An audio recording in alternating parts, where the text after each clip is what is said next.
TP. Chandrasekharan കേസിലെ പ്രതികൾക്ക് സർക്കാർ ശിക്ഷയിളവ് നൽകാൻ ശ്രമമെന്ന് ആരോപിച്ച് നിയമസഭയിൽ പ്രതിപക്ഷ ബഹളം. അങ്ങനെ ഒരു നീക്കം നടന്നിട്ടില്ലെന്ന് സ്പീക്കർ സഭയെ അറിയിച്ചു. എന്നാൽ പ്രതിപക്ഷം നടപടികൾ തടസ്സപ്പെടുത്തിയതോടെ നിയമസഭ ഇന്നത്തേക്ക് പിരിഞ്ഞു. ഇന്നത്തെ സഭാ വാർത്തകളുമായി ഇന്ദ്രപൻ ചക്രവർത്തി.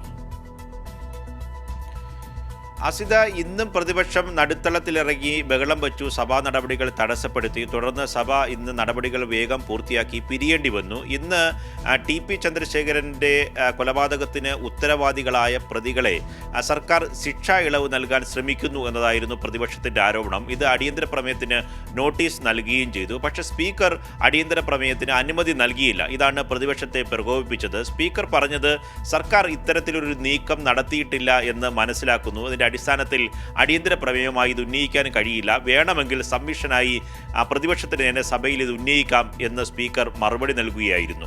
ടി.പി. ചന്ദ്രശേഖരൻ കൊലപാതക കേസ് പ്രതികൾക്ക് ശിക്ഷയിളവ് നൽകാൻ ശ്രമിക്കുന്നതായി പറയപ്പെടുന്ന നീക്കത്തെ സംബന്ധിച്ചാണ്.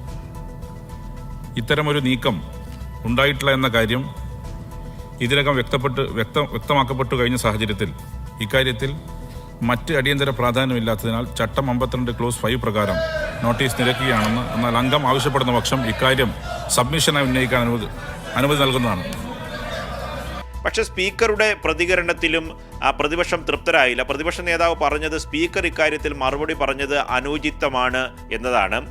ഇക്കാര്യത്തിൽ സ്പീക്കറല്ല മറുപടി പറയേണ്ടത്, സർക്കാരാണ് മറുപടി പറയേണ്ടത്. സർക്കാർ ഇത്തരത്തിലുള്ള അടിയന്തര പ്രമേയത്തെ ഭയക്കുന്നു എന്ന ആരോപണമാണ് പ്രതിപക്ഷ നേതാവ് സഭയിൽ ഉന്നയിച്ചത്. ഒന്ന്, ഞങ്ങൾ ഉന്നയിച്ച ഈ വിഷയത്തിൽ സർക്കാർ പറയേണ്ട ഒരു മറുപടി അങ്ങ് ബഹുമാനപ്പെട്ട ചെയർ പറഞ്ഞതിന്റെ അനൗചിത്യം ഞാൻ ആദ്യം ചൂണ്ടിക്കാട്ടി. നിങ്ങൾക്ക്